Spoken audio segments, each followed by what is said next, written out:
Hello and welcome to Global News Today, bringing you exclusive interviews with leading experts every weekday here on Arabiya English. I'm Tom Burges Watson, and today we're going to be getting the latest on a US plan aimed at ending the war in Gaza. We'll also be speaking to the chair of the UN staff for Gaza, Andrew Gilmore. Plus, we examine the latest US tariffs to take effect on India and ask if they'll have the effect of sending New Delhi into Beijing's open arms.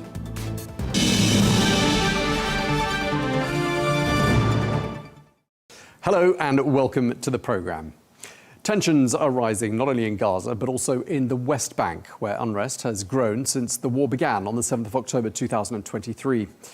Well, in the latest Israeli army raid, the Red Crescent says 14 people were injured, 7 by live fire. Well, the Israeli army has been carrying out systematic raids across the West Bank, targeting population centres. Well, the most recent one struck a currency exchange in Ramallah, which the Israeli army said was being used to fund Hamas's militant activities. Well, roughly $447,000 were seized during the operation. That's according to Israeli officials. Meanwhile, turning our attention to Gaza, and the US President Donald Trump's plan for Gaza is back in the spotlight. The US President is due to hold a meeting today on the territory's post-war future. That's according to his envoy, Steve Witkoff. Well, the world now awaits to see what the US President envisions for the war-torn Strip. His proposal has so far imagined turning Gaza into a luxury hub, what he called, in his own words, the Riviera of the Middle East. Well, that plan drew sharp criticism from both the EU and Arab nations, especially because it involved the relocation of some 2 million Gazans. Well, let's get more now. We can speak to Ambassador Dr. Omar Awad Allah, who is the Deputy Minister of Foreign Affairs in the Palestinian Authority. Thank you very much indeed for taking the time to speak to us. First of all, mediators have circulated a draft ceasefire and hostage release deal. We understand Hamas accepted that deal, and yet Israel hasn't given an official response. Why do you think Israel isn't responding? Thank you for having me. We do believe that Israel is not interested in ending this war. They want to continue with their genocidal war against the Palestinian people. They're still pushing and pressuring our people in Gaza for the forcible displacement and to go out of Gaza. This is the Israeli project, and we believe that Mr. Netanyahu is not interested in the lives of the Palestinians or in the lives of the hostages and prisoners. He's about himself and about continuing this war up until the ending this project by transferring the Palestinian people or annihilating all the Palestinian people. Yeah, indeed. We've had a guest already this week here on Arabiya English who suggested perhaps the people of Gaza, he didn't mention people in the West Bank, but the people of Gaza, he said, could be relocated to Sinai or even Indonesia, which is, of course, tens of thousands of kilometers away. That was a suggestion that came from an academic in Israel. I mean, what do you make of suggestions like that? How would you rebut that? Actually, we have the Arab League resolutions, the resolutions by the OIC, the Islamic Cooperation Organization, and we believe that this is unacceptable, and the Arab world will not accept us taking this decision by refusing any kind of transfer of the Palestinian people. This is a red line, and we will never accept that.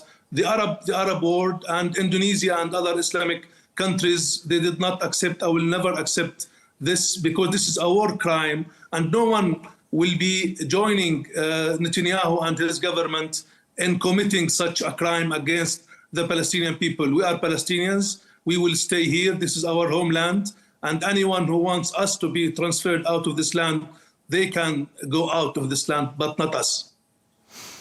We've heard from the new, well, let's say 4-month-old Pope, the American Pope Leo XIV. He, of course, leads 1.4 billion Catholics around the world. Today, he demanded that Israel stop what he called the collective punishment and the forced displacement of the Palestinians. Of course, collective punishment is something that flies in the face of international law. And I'm wondering whether you think the Pope's words carry weight. And do you think that this quite strong statement will change anything? I think it is a strong statement. It's a moral and legal voice because transferring any of the Palestinians, including our Christians that are now in Gaza, they are also facing this genocide and this brutal occupation in Gaza. For sure, the Pope, he has that moral and legal and the voice that we want to hear from all other players all over the world. Collective punishment is a crime, but what we are facing actually in Gaza is a genocide and is a war crime, the crimes against humanity. We think that these voices, adding to those voices that already announced at the international arena against this genocidal war, can bring results, including by taking actions against the Israeli occupation, against the Israeli practices and measures, the genocide in Gaza. We believe that these voices should transferred and translated into actions by sanctioning this illegal regime, the Israeli illegal regime, by taking actions. Yeah, I was going to say, because when I was doing my research, Dr. Awadallah, I saw that you described the situation as apartheid colonialism in the 21st century. And of course, you urge the international community not just to speak up, but to do things. Which countries do you think should be doing what? You know, if we can recall the United Nations report about the famine, the man-made famine in Gaza, this report just divided the world into three categories. One category, these states with shame because they are silent. The other category, the states that are complicit in the crime of genocide and famine. Third, states that are principled and they are following the international law and they are principled and abide by international law and they respect international law and taking decisions and actions against Israel. I don't want to divide actually the world into these countries, but it is very clear that those who are silent, they should be ashamed. Those who are complicit, they should stop this complicity against our people by the complicity in the crime of genocide. And those who are principled, they should work more and work hard actually to change the opinion of the other two states, the other two categories to come and join these efforts to implement the international law in Palestine. Actually, what Israel is doing is not only harming the Palestinian people, it's harming all the international community because Israel is normalizing the attack on civilians, normalizing the attack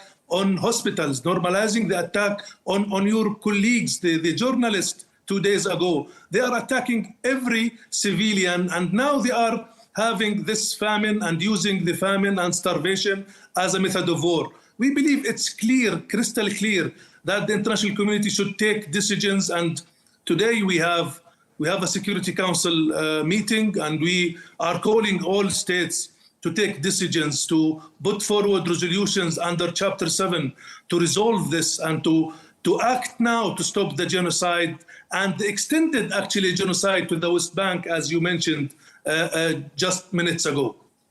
Sure, and I wanted to ask you, there are countries like the United Kingdom and France that have said that they are going to recognize the state of Palestine. Which category would you put those two countries in? And do you think their declaration will actually change anything? You said it just a minute ago that we are now asking countries to take actions, not only words. But we value these countries that are going to recognize the state of Palestine because this is a practical step. This is actionable issue. And this is not a mere symbolic issue. It's actionable that sends good messages, big messages to the Palestinian people that we see you while you are facing existential threat by Israel. We are supporting your right to life, your right to exist. And to Israel, they are sending a message that you are not sovereign over the Palestinian territory and you cannot continue with killing the Palestinians and denying them their right to self-determination, and a message to the international community that if we want really to uphold the two-state solution, this is the practical step. So we put France and UK in the category of the principled states that are willing to take actions, and they are taking actions because UK, they already put Smotrich and Ben Gvir as terrorists on the list of terrorism in their countries, and they are denying them the entry to UK, and other brave countries already and bold countries took the same decisions that putting those terrorists on the list of terrorism, their national list of terrorism. So this is actions that we are asking countries to take more actions like such actions toward sanctioning this regime. We've been covering the situation in Gaza since this channel began a year ago, and I've been covering it for a year before that, obviously since the beginning of the war in Gaza. And there's some very strong language associated with what's happening there. Most recently, as you mentioned, famine. There's also the accusation of genocide, ethnic cleansing, war crimes, crimes against humanity, indictments at the International Criminal Court. Why have none of these announcements, none of these extremely serious sorts of language and choices of word and actions caused a reconsideration by Israel? Why won't Israel reconsider? Actually, because Israel is a rogue state. Israel thinks that they are above the international law.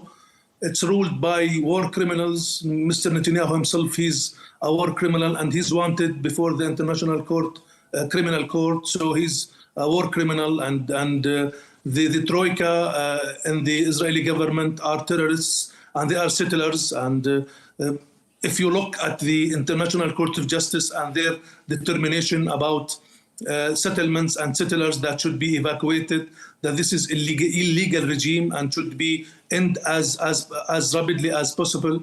So Israel, as a rogue state, they are not interested in international law. The way that they are strive more is in war. It's a war cabinet. It's a war government. This is how they conduct their business, by committing crimes and the worst and the heinous crime, the crime of genocide against the Palestinian people. So we believe that the only way for this government to stop this genocide is by states take actions and take sanctions and put some consequences on such governments by political, economical, trade sanctions on Israel. This is the only way to act now and to let this government to stop what they are doing against our people in Gaza or in the West Bank, including East Jerusalem. Let's turn our attention to what's happening in Washington today.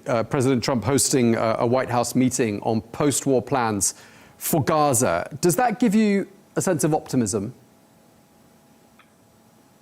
You know, the current American administration, this is the administration that they brought the first ceasefire.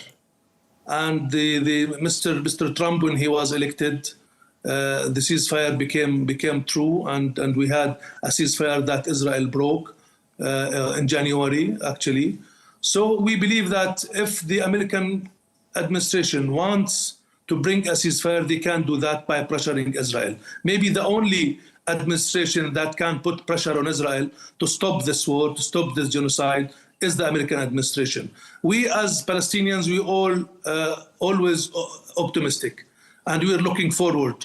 And we believe that the only way out is by stopping this war, stop this aggression, and stop this genocide against the Palestinian people. And we believe that those who are principled, they can bring a ceasefire. But unfortunately, yet we do not see any actionable by the American administration or any other international player to put an end to this genocide. Today we will be monitoring and we will be following what is really happening in Washington at the American administration and in the Security Council in New York at the same time. And if the Americans are serious about ending this war and this genocide, they can go to the Security Council and submit a resolution under the Chapter 7 to end this war and to compel Israel to accept the international law and the rules of the international law. The resolution 2735, it was an American-made resolution. Unfortunately, Israel never implemented any of these resolutions. So we believe we need more pressure on Israel, and we're still looking at what today the American administration will come up, especially after the massacre yesterday and the massacre the day before and today's massacre and the famine that is happening in Gaza. We believe that America can be at the third category that I mentioned, if they want to be at the principled, category of the world that are principled with international law and fulfilling the international law and the international legitimacy. Let's turn our attention to where you are. You're speaking to us from Ramallah in the West Bank. And of course, there have been considerable tensions there this week. There's been the announcement of yet more settlement expansion there. What is the situation like today? Actually, you made an easy word. It's more than tension. It's an extension of genocide to the West Bank. It's an ethnic cleansing, as you said it before. It's an apartheid regime that Israel trying to entrench in the occupied Palestinian territory. They are using their settlers, their terrorist settlers, to attack the Palestinian villages under the cover and the protection of the Israeli occupation army. The situation is horrible. It's not less vicious and brutal than what is really happening in Gaza Strip. It is the same.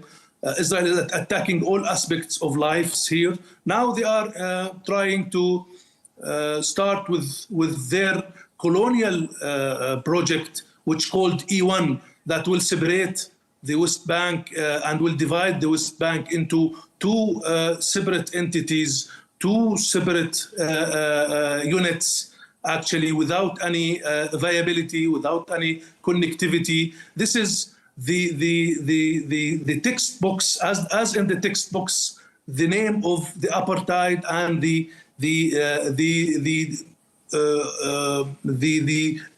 rightful of how they want to dominate the Palestinian people and to segregate the Palestinian people. So the situation is horrific. The people are dying. At the north of the West Bank, we have more than 40,000 people forcibly transferred out of their houses. Their houses were demolished, actually, so nowhere to go back. At the same time, there is attacks on the holy sites in Jerusalem. Israel is doing every violation in the international law and in the Geneva Conventions and in the Rome Statute. Israel is a war criminal and it is ruled by war criminals, and we believe that they are trying to continue with this war against our people because they are not interested in any way or another for the Middle East to be a calm Middle East, or in a way or another have peace or security or prosperity in the Middle East. I mean, just lastly, I mean, when you talk about further divisions in the West Bank along the lines that you just mentioned, I mean, what do plans like that do for the ambition of a two-state solution? Do they make that ambition no longer viable? It's the independence of the state of Palestine is not an ambition. It's a right for the Palestinian people. It's a historic, it's a legal, it's natural right for the Palestinian people to have their state and to achieve their right to self-determination. I think we had a great opportunity and great momentum in New York in last July, when we had that conference, the peace conference, that was co-chaired by Saudi Arabia and France. That is an opportunity. That is an initiative for peace that will be, instead of the initiative of death that Netanyahu is trying to impose in the West Bank. So we believe that there is opportunity if anyone wants to take that opportunity and to use that opportunity for peace and security and stability in the region and in the Middle East. We have that conference that was held in New York, and with the good declaration and the annex to that declaration that we all can endorse and work accordingly to implement the two-state solution by ending the illegal occupation and by dismantle the Israeli illegal regime and apartheid regime, and to dismantle the settlements regime and to evacuate all settlers out of the Palestinian territory. If we want opportunity, if we want a peace plan, if we want a plan, we have that conference, we have that outcome, we have that declaration where we can work toward ending this illegality that is happening in the Middle East, not only in Palestine, and to resolve the peace and security problem in the Middle East, which is the question of Palestine. There is an opportunity. Settlements, in a way or another, they will be dismantled. They cannot be here forever. The occupation will end, and we will be confront this occupation by peaceful means and by using the international law and the efforts and the good efforts by our brothers, the Saudis and friends, the French by the conference that was held, as I said, in New York in last July. And we will continue on that effort in upcoming September in the General Assembly to fulfill the outcome of this declaration toward the fulfillment of the independence of the State of Palestine and the two-state solution as the practical step toward having peace and security and prosperity in the region. Okay, we're going to leave it there. We really appreciate you taking the time to speak to us. Dr. Omar Awadallah, Deputy Minister of Foreign Affairs in the Palestinian Authority. Thank you for your time, sir.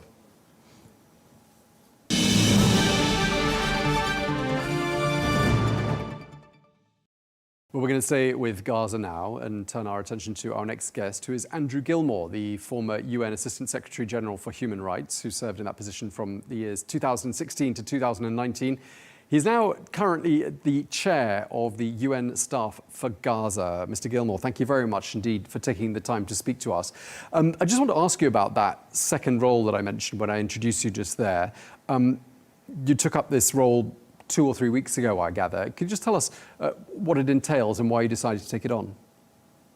Yes, it's not an official role. It is a group of UN staff. And that's actually, I think, the first time in the UN's 80-year history that a group of staff have sort of come together. And I understand why this will be the first time that they feel so angry, so sort of disempowered, and at the same time feeling such solidarity with our UN colleagues in Gaza and the West Bank who are working and dying in unspeakable conditions. So it's a group of solidarity, and they asked, I'm an ex-UN person, they asked me to be a chair to give a form of advice, and we have a few other senior colleagues from the past who were there to help them out and to give them some guidance in potentially tricky moments. And in terms of that role, I mean, what are going to be your priorities in the role, and what do you think you bring to the table? Well, I think a major priority, Tom, is in fact that it has never happened in our history that a country is picking off UN civil servants, UN staff members in anything like the way Israel has been doing. Now, I fully understand why journalists feel the need, and I would too, they draw attention to the killing of journalists, Palestinian journalists, by the Israelis.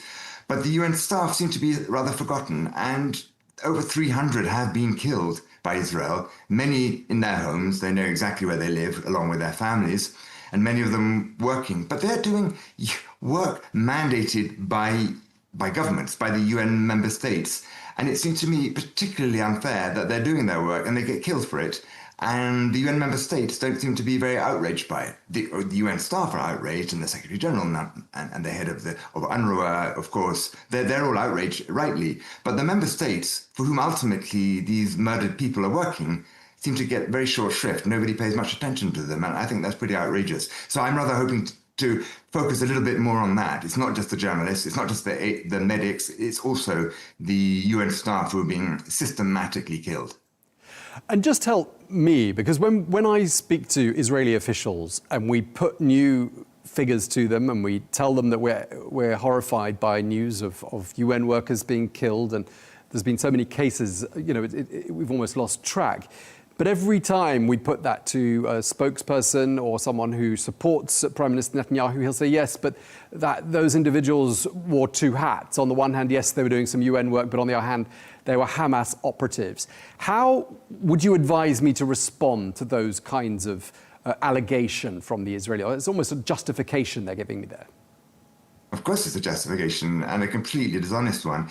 I mean, I would respond, well, it seems to be very odd, Mr. Israeli spokesman, that basically every single medic in Gaza is a Hamas operative. Every single teacher in Gaza is a Hamas operative. Every single UN worker is an operative. Every single journalist is an operative. Every child that you're killing is an operative. It's just totally, totally untrue. And it's their justification. They are doing something. They're trying to make life as unbearable as possible, and they're doing a very good job at that, in the hope that the Palestinians will leave Gaza. And by killing the teachers, the medics, the UN workers and the journalists, the witnesses, that's what they're doing. When you took up your new voluntary Gaza role 2 or 3 weeks ago, you said words to the effect that the international response to Gaza is the cruelest and most extreme example of double standards in your lifetime. And you said that it made a mockery of international law. I've paraphrased you there slightly, but just talk us through what you were communicating there and what precedents you think this sets? Yeah, good question. There are always double standards. Nobody ever, even the most moral government, doesn't have an entirely consistent stance and equally principled in every position. But then there are some that are especially egregious. What is unique about Gaza is that for 22 months, we are seeing live streamed war crimes of such breadth, of such intensity, that almost certainly would fit into virtually every definition of genocide. And yet, somehow, Western countries, not only Western countries, we'll come to that, but mainly Western countries have just shied away from calling out this massive 22-month-old crime that we are seeing live streamed. Now, if I may say, I was a junior UN official, very junior official in 1994 during the Rwanda genocide. And my job in those days was to be the daily note taker in the Security Council consultations to report to the Secretary General and senior staff of what was going on.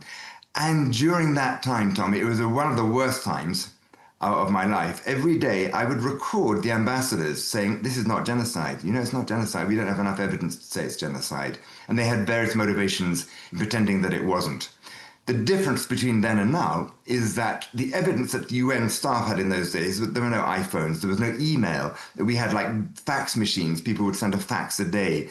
They could just about plausibly say that we didn't know for certain it was genocide. But there is no excuse for the ambassadors now to say, we didn't know. They know very, very well. And I think there's going to be a huge reckoning for that.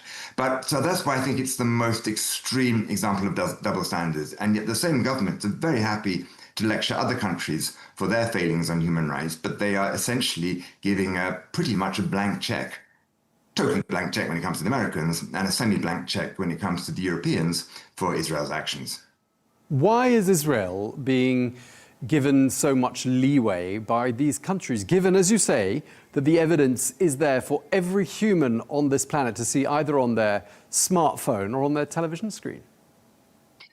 I mean, I've been covering this issue. I mean, I went to Gaza first in 1983, so quite a long time ago, and the West Bank and Israel. I mean, I've been wondering about this all my life, to be honest.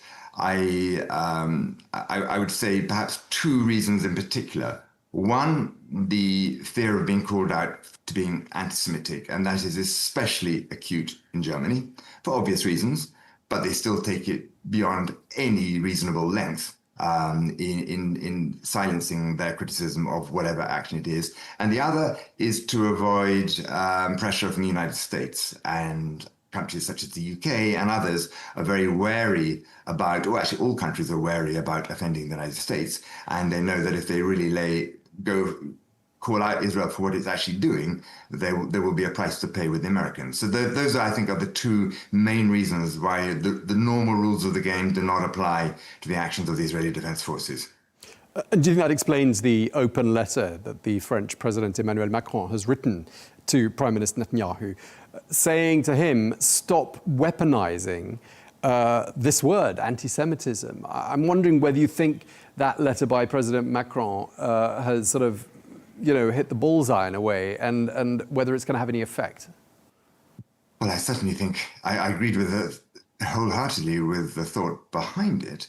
But and you've seen the reaction that the U.S. ambassador in Paris, who happens to be the father of President Trump's son-in-law, Jared Kushner, he has written a huge letter to Macron accusing him of fomenting anti-Semitism merely by recognizing a Palestinian state that should have been done decades ago. So, I mean, they will throw anything at you to try to get you to stop behaving in a reasonable way. And clearly, somebody like him, the American ambassador to Paris, with his very, very strong, very fervent, militant pro-Israeli views over decades. He is a real hardliner and feels empowered to call out the president of France because he is not just that he's the ambassador of the United States, but that he is he's the father-in-law of Ivanka Trump.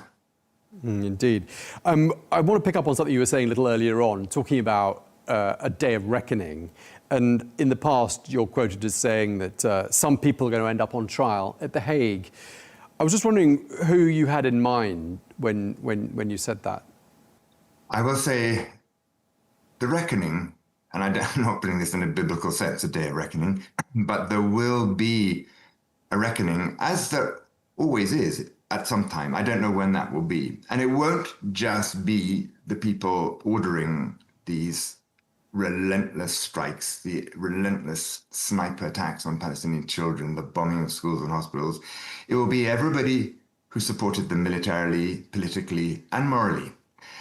It will affect certainly the United States government, who are the people who could stop it immediately. Certainly the Europeans, who are still Israel's biggest trade partner, but haven't used it. But also, I would say some of the governments that speak the same language as the Palestinians, because I can tell you, Tom, that there are the people in the foreign ministries of Europe and in the State Department of the United States are not feeling pressure from Arab colleagues. It's not as if they're saying, oh my God, we really need to do something because of our friends in the Arab world that are upset about it. They're not feeling that pressure, I can tell you. And I think that is amazing, because probably never before have the countries of the GCC been in a stronger position to influence the United States. For one reason, often in the past, people talked about how close the Bush administration was to various royal families of the Gulf. But here we have a US administration that has an almost sort of mystical adulation of money. No other administration is quite so obsessed and the appointment of businessmen, and they're always trying to do deals, starting with the president himself, and everything is seen in terms of a real estate transaction, whatever, or money. And let's face it, Jared Kushner, Trump's son-in-law, has gone into business with very, very senior Gulf officials, and millions and millions, and actually billions and billions, are being invested in Israel as we speak, and certainly with supporters of Israel in the United States. So it's not as if everybody is trying to stop this genocide. Certainly the Americans are giving it a green light. Certainly the Europeans are very, very weak and have essentially not used the tools that they have, but they're not the only ones who have not used the tools. I mean, it's very hard to deny what's happening in Gaza, and some people still do, or they say they're not aware of the gravity of what's happening in Gaza. We heard Tom Fletcher announcing a famine in Gaza just under a week ago, and yet many, particularly in Israel, continue to dispute this. They say there's plenty to go round. It's all being exaggerated. What do you say to those who continue to downplay what's happening in Gaza? It is grotesque to see footage of starving children and then to pretend that they are AI generated or that they come from the Sudan or whatever. It is scraping the barrel of depravity, actually, in a way, to try to pretend that that footage of a starving child is manufactured. And it is indisputable. It is indisputable there's famine in Gaza. So for the Israelis to pretend, even though they have the food supplies just over the border and they could move them in within a day if they wanted to, but they don't. There's been a long-standing practice. There was one of the senior advisors back in 2007 said in a rather sadistic way that we're going to put the Gazans on a diet. They didn't want to actually starve them to death, but we want to make them hungry. We want to make them desperate. We want to beat them around the head so much with their starvation that they will do whatever we want, which is always, as I remember saying to Israeli officials back then, can you tell me one population in history who becomes more moderate when they're starving? One population in history that becomes more moderate when they see their baby dying of famine. Nobody becomes more moderate in those ways. And yet it's consistently been a tool of the Israelis to try to make the Palestinians hungry, and as if somehow that's going to solve. Right now, it's been taken to beyond any level of humanity or comprehension, frankly. I say comprehension because I do not understand how they think they can gain by creating a mass man-made starvation. Indeed, and I put this question to a lot of Israeli officials, quite the opposite. Aren't they creating the circumstances for generations more hatred? I mean, a child who's lost both parents, a sibling, an arm, a leg, an eye, is not going to grow up to be a person who has any affection whatsoever for the people just the other side of a border fence. So that's a point that I've been making time and time again. I mean, it sounds like you agree. I do agree, Tom, but I'm slightly moving away from that because over the years, I've assumed that they would see the logic of that line. And now I don't. I think they want to create as much hatred as possible, and then they justify moving them out, because that is what they're trying to do now. They want to be a mass expulsion, and whether they do it under the guise of pretending that it's for their benefit. But that is what they're trying to do now, because if it wasn't, they would have responded to your argument, which has been my argument too. You are creating generations of hatred. And by the way, the UN has been saying that. There was a marvelous private letter sent by the UN Secretary General in 1956 to Prime Minister David Ben-Gurion, the Israeli founding prime minister, saying, you think that treating the Palestinians in this way, because even then the Israelis were attacking Gaza, and in response sometimes to raids by the Fedayeen, Palestinian resistance from Gaza. This was before the occupation of 1967. But the Israelis would go in and hammer them, and the Secretary General said, you think this is somehow going to increase acceptance of Israel in the Arab world? You think it'll bring the Arabs to their senses and become more moderate? I tell you, said Dag Hammarskjöld, it will make the Arabs more hardline, and it will postpone for generations the acceptance of Israel in the region. So the UN has been consistent on that line, and yet it has no impact, leading one to think, well, actually, they don't care. What they really want to do is just expel them. Or kill them, one or the other. Yeah, well, I mean, certainly we got that impression earlier in the week when we spoke to an Israeli academic based in Haifa who said, it may be necessary for the people of Gaza, 2 million of them, to be rehoused, I think he said, in places like Sinai, obviously quite nearby, but also Indonesia, tens of thousands of kilometers away. And I did say to him, what business have people got going to live in Indonesia when they have absolutely zero connection to that place? Why should they go? Have you heard such arguments before, and do you think they're widespread? Yes, I have. I have a horrible feeling they're more than arguments, Tom. I think that is the plan, because we've also seen, well, I've read, I haven't been told definitively, that the Israelis are having discussions with the Sudanese government, which is not an Arab country. South Sudan seceded from Sudan, which is an Arab country. But apparently they're thinking of putting them there and elsewhere. So there's absolutely no concern for even moving them into a friendly place where the Palestinians might feel at home with their Arab brethren or whatever. There's none of that. This is just a punitive, it's like exiling them. I mean, out of all the things you've seen and heard during these last 22 months, is there an image, some testimony, an incident that you think is going to be, for you, the most indelible, there's so many to choose from, I know, but the most indelible image since the start of the conflict? No, I don't have a single one. I mean, it's day after day, something new happens. There's another group of children killed, another group of medics killed, another group of UN workers killed,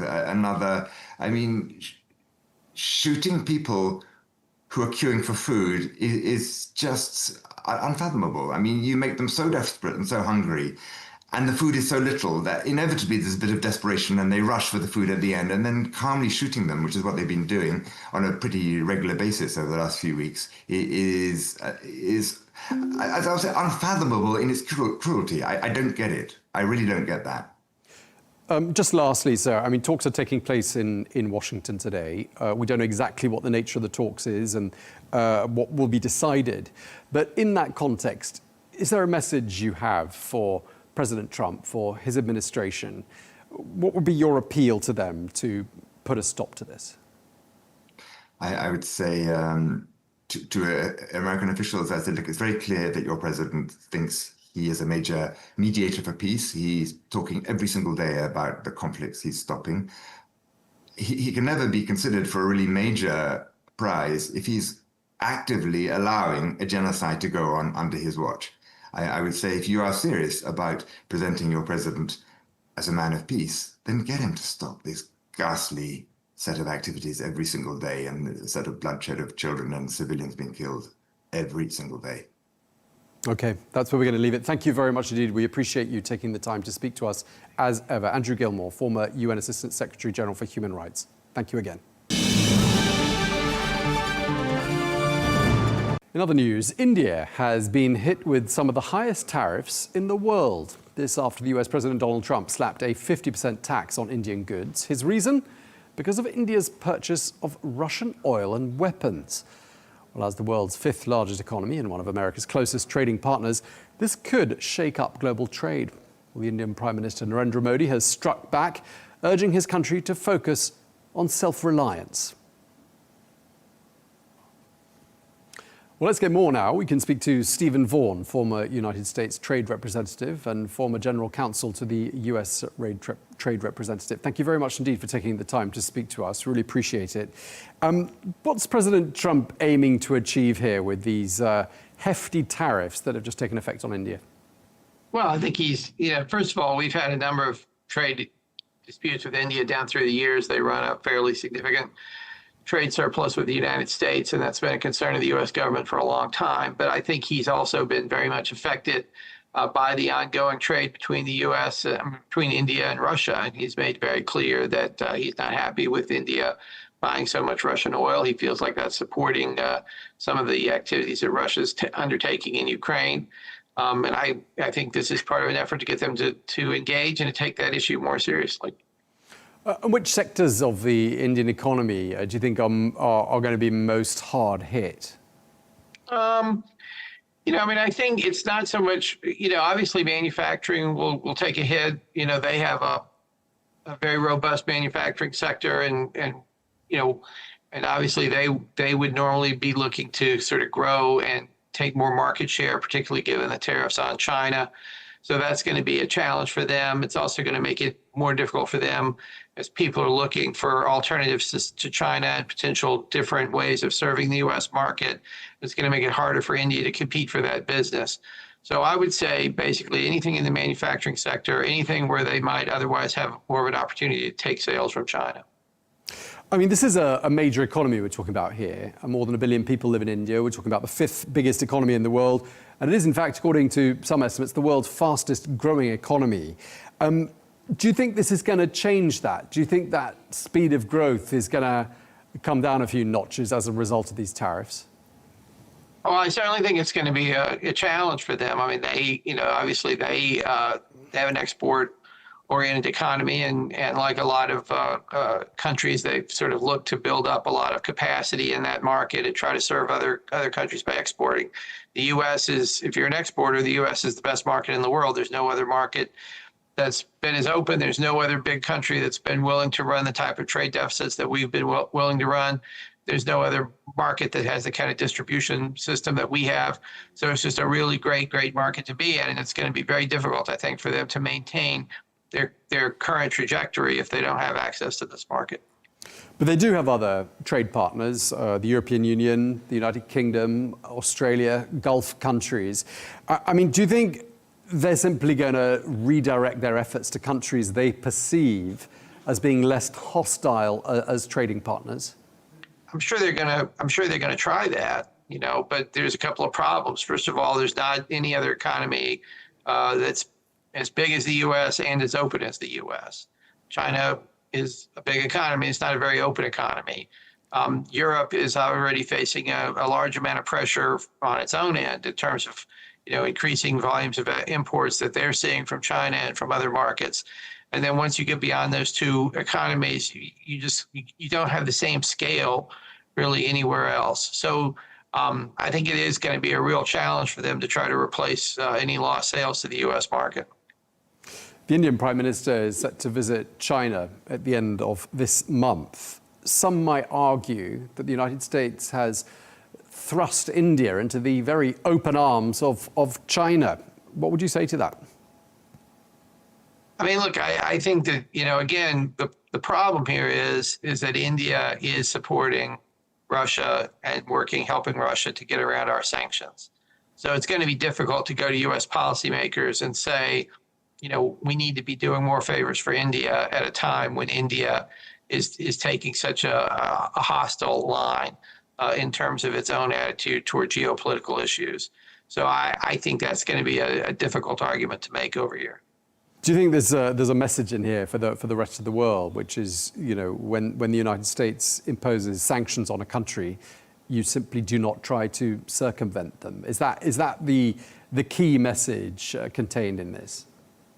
Well, I think the Americans are look, I think more and more, I think Americans appreciate the importance of this market, what a great resource it is, not only for us, but for the rest of the world. And I think that what the president is talking about a lot and trying to get other countries to realize is that trading with the United States is a privilege, and it's a great privilege, and it can really do a lot of good for your country.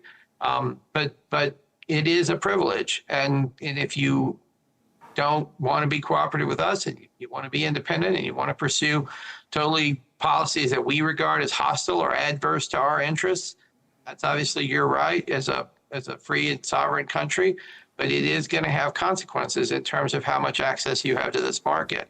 And I definitely think that is something that the Americans are going to take more seriously going forward. And I think it's something that the rest of the world is going to take more seriously. Do you think this is going to have lasting effects on the relationship between Washington and New Delhi? Do you think this is going to damage ties in the medium to longer term? I mean, I think a lot of it's obviously up to the policymakers in India. I mean, the U.S. has been doing trade policy for a long time. We've had a lot of trade disputes. We used to have a lot of trade disputes with Japan back in the 70s and 80s. We used to have a lot of trade disputes. We've had trade disputes with Europe for decades, and we've never really let it undermine our willingness to cooperate on geopolitical issues when we can. So I think it's up to them. I think they have choices to make in terms of what kind of a relationship they want to have with the United States. I think the president's been very clear. The president's been very careful not to criticize Mr. Modi by name or his policies or anything like that, like we've seen him do with some other leaders. He's definitely leaving the door open to have conversations to work this out. And I think it's very likely that over time you'll see very productive negotiations between India and the United States. I mean, Mr. Trump has been in office now for, getting on 8 months. India isn't an isolated case, is it? There have been lots of other countries that have been subject to quite hefty tariffs. On the issue of tariffs, what's been the scorecard, would you say, for the Trump administration? How has all of this worked out? And do you think things have gone more or less according to plan as far as President Trump is concerned? Oh yeah, I think it's been a huge success, to be honest. I mean, first of all, people thought there was concern about inflation. Inflation is still relatively low. There was concern about supply chain difficulties or shortages. We haven't seen anything like that. Stock market is close to all-time highs. The Congress approved his tax cut measure. Jay Powell is indicating that we may be getting interest rate cuts here fairly soon, which is another thing the president's been looking for. The economic news has generally been quite favorable in recent months, and he's bringing in a lot of new tariff revenues, which he thinks is going to help with some of our fiscal issues. And he got trade deals with the EU, with Japan, with Korea, with the UK, with lots of our other big trading partners. So yes, it has been enormously successful, both in economic terms and in political terms. And how does the U.S. economy feel at the moment? Does it feel like things are on a roll at the moment? Yeah, I think there's a lot of hope and optimism over here. I mean, you see that in the corporate profit numbers that came out in the last quarter. You see it in sort of how investors are viewing the stock market. You see it in people know these tax cuts are going to kick in, and they know that there's likely going to be lower interest rates. That's going to have positive, favorable development. So I think you see a lot of optimism over here right now. Okay, and just lastly, I mean, circling back to the case of India, what would be your advice to Prime Minister Narendra Modi for him to rectify the situation and get that trading relationship with the world's largest economy back on track? I mean, look, India is a great country. They're going to do what they think is in their best interest. But obviously, I think if you want to have a better trading relationship with the United States, I think you have to look carefully at what Japan did and what the EU did and what Korea has done and what other countries have done. And I think at the end of the day, it's going to make sense to come to the table and sit down with President Trump and work out an arrangement that's going to be beneficial to both countries. And I think the sooner he does that, the better off India will be. Okay, well, thank you very much indeed. We really appreciate you taking the time to speak to us today. Stephen Vaughan, former US Trade Representative. Thank you very much indeed. Thank you so much.